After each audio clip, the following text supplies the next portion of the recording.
Hi guys, and welcome back to my channel. I am so happy to be finally home, as you can see from my background, which still doesn't look perfect, but we're working on that one, I promise. I'm so happy to finally be home. I feel like I haven't been home for literally the past month since the whole snowstorm situation hit in Texas. And I'm so happy to finally be back in my place. You know, we have literally nothing for the baby and we need to start. I really wanted to start nesting and getting things in order, so I'm so happy to be home. But first things first, let's get formalities out of the way. If you're new to this channel, hi, my name is Elizabeth. I'm an actress and a content creator, and I'm very happy to have you here. Drop a like down below. It's a small gesture that goes a really long way. And subscribe. I make new videos every Tuesday, and sometimes I surprise drop videos on Fridays. Cool. Now that we got that out of the way, let's jump into the video. So today's topic is an interesting one because it combines two things that I really love, which is shopping and saving money. And I know that sounds like such a weird, how, Elizabeth, how do you shop and save money? But that's kind of a lesson that I learned during 2020 that I wanted to share with you guys. So here are 5 things that I learned from not buying makeup for a full year. So 2020 was a crazy year for all of us, right? And the pandemic hit around beginning of March, and pretty much the beginning of the year still, if we kind of bend that away. And obviously, since we were not going anywhere, I was back in California at the time, and we had a really strict lockdown, so I wasn't going anywhere, and there wasn't obviously no reason for me to purchase any new makeup or buy anything new. Everything completely stopped. You know, the world stopped in March 2020, I feel. Launches stopped, people stopped making products, of course, or stopped launching them because obviously everyone were literally sitting at home. So I thought about it, and actually it's a really interesting experiment that I would have wanted to do anyway. And now that we had 2020, I feel that I got to do this experiment without not really, without letting go anything, or without being oh my God, I can't buy any new makeup.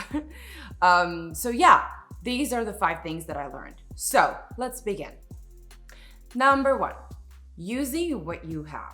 So this is a really big one. And for me, it was, I am a big makeup lover, a huge, and I definitely have much more makeup than the average woman needs or wants. And I'm definitely a person that's ooh, there's something new in the market. I love trying out new things. I love trying out new formulas. I test out my makeup. If something doesn't work, I will shop around for something new. And basically, the fact that I didn't buy makeup for a full year kind of made me dig into what I already have and try to see and assess and use the products I already had at home. Mostly the ones for my skincare routine, because obviously I wasn't putting almost any makeup at the first, March to June, July-ish. And back then, again, I was still in California, things started to pick up and then starting to open up. And then I started using more makeup. But then again, I wasn't buying anything new. I was just using what I already had. And that kind of really helped me to figure out what I have, what I might need in the future, and kind of use all the products I already have, products I forgot about, and oh my God, I used to really like this. Why did I stop using it? Because I have too much of it. Ding, ding, ding. And that's something that I've kind of took a minute and got back into things of being let's use what I have. Let's not buy too much. Let's not spend too much. And thinking about the fact that I should use everything that I have because, again, I don't really need anything new. And really that definition and that difference between needing and wanting was such a big game changer for me that I was oh my God, I have literally everything I need right here. Number 2, commercials. So this is a really big one. I used to think that I am not affected by commercials or magazines or all these things. But let me tell you, I've realized that I am so affected. And I realized that things like commercial, celebrity launches, celebrity endorsements, new product launches, I realized all these things really get to me. I'm when I see a new launch or when I see a commercial, I'm oh my God, maybe I really need this product. What does this product do? Maybe it's the one, the one thing in my life that is missing right now. Well, no, not really. And again, we're referring back to number one, the difference between wanting and needing. The fact that I didn't buy anything for 2020, makeup wise at least, really helped me to kind of like pinpoint what are the things that I want and what are the things that I need. And when there's things that I need, I would go and buy them. But things that I want, I would kind of take a minute and think about it. Do I really need it? Is it something that's gonna serve me in this, like in the near future, or is it something that I'm buying to use whenever, And that's where I kind of came up with a system that is a huge game changer for me. And it's not really something new or that innovative. It's just really simple. I obviously ran out of a few things in the end of 2020. In the beginning of like 2021, and I decided that I'm gonna go in with a list. I know. It's much less fun and like, sexy and exciting to shop makeup with a list, but hear me out on this one. I haven't gotten grocery shopping in years, like without a list. I never go in without a list unless it's something really specific that I know I need. I am huge on lists, and I'm like, why wouldn't I use the same system that works really well? Because usually in groceries, when you have a list, you are so much, and this is like, this is clinically proven, you are so much less prone to wasting more money or buying more things you don't need. The same I realized I can do with makeup or like skincare. I would write down exactly what I need. If I need a face cleanser, or a moisturizer, or an eye cream. And that's how I went to do my last like shopping and beginning of 2021. Like I said, I needed a few things. And that was such a game changer for me, because every time I would pick up a product, I'll be like, wait, is it on my list? Is it something I really need? Or is this just like a want moment? And another thing that really helped me out, that I used to do that so much, and I literally stopped going into Sephora or Ulta just on a whim. I used to do that so much, to be like, ooh, let's see what's new. And then I would spend, $30 or $40 that I didn't really need to spend. And I know that doesn't sound a lot, like $30, $40. I mean, come on, Liz.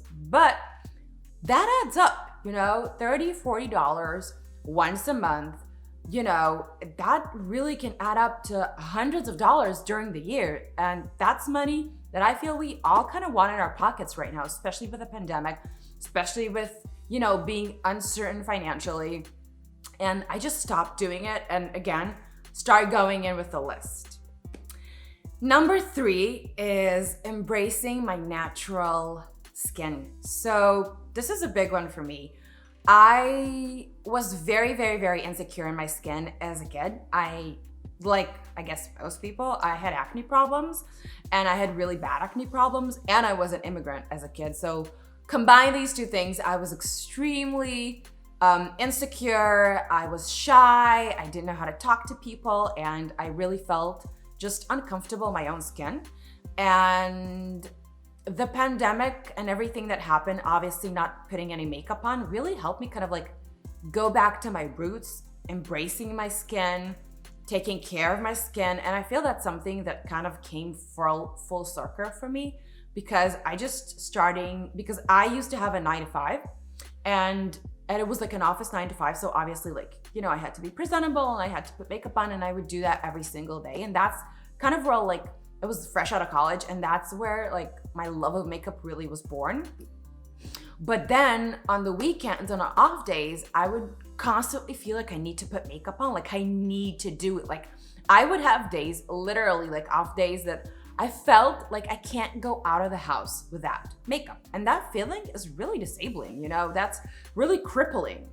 And the whole situation of being mostly at home and just, wearing a mask, obviously I felt like I don't really need to put makeup if I have a mask on. I'm like, wait, this is like my natural skin. And I kind of felt like I rediscovered it, it looked so good to me, and I was so happy about it. And that brings me to number 4. So number 4 is taking care of my skin. So I used to have I always used to have a really good skincare routine. Ever since I fell in love with makeup, I kind of had to like, build a routine that kind of matched it, because you can't put on makeup and not take care of your skin, because basically your skin is your canvas. The way your skin looks is the way your makeup's gonna look. That's what I personally feel. That's my mantra. And I felt like I rediscovered taking care of my skin. I always had a good routine, but I would do it kind of like automatically, autopilot. I would just do the things I usually do, and it looks good and fine, whatever. I'll just put some makeup on it, right? But again, not putting makeup at all kind of like made me go back to square one. And I'm like, okay, let's figure out what are the products that are really making my skin look good, and how to make my skin look the most amazing that it looks, so that my canvas, when I'm gonna be putting makeup on in the future, is gonna look great. And also, I always had a skincare routine that's different between summer and winter, because I feel like in different seasons and different temperatures, your skin needs different things. But again, the full year of like not actually putting a lot of makeup on, or not at all for like months on end, which is very unusual, at least to me, kind of really helped me rediscover my skin and rediscover and taking care of my skin, which I really, really loved. And that kind of brings me to my last point, which is number 5. Makeup is a choice, not a necessity. Like I said, I used to have a 9-to-5er, and I would put makeup every single day, and on off days I would constantly feel like I still have to like put on a face and put makeup on. But I am so happy to kind of like, I felt this entire year, I was like, wait, I don't have to put makeup on, and I look good without makeup. And that was kind of like a rediscovery for me almost. And I kind of came again to the conclusion that makeup is a choice, not a necessity. And to me, if before I was putting makeup for other people, which is to me the wrong reason to do basically anything in life, let alone something as fun and lighthearted as makeup, I started putting, like today and the past couple of months, I'm like, I feel I'm doing this for me. I like the way I look with and without. And if I do choose to put some makeup, it's just because I feel I want to enhance the way I look.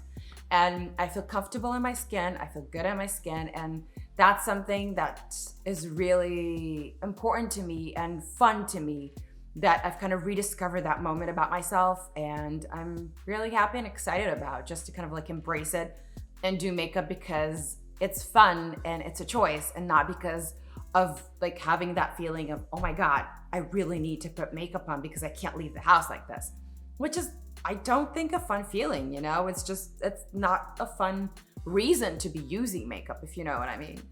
So yeah, guys, this is it for this video. These are the 5 things that I learned from not buying makeup for a full year. And I am stuck in ending this video apparently. So yeah, guys, like I was saying, these are the things that I learned. Thanks so much for joining me for another video, and I'll see you on the next one. Bye, guys.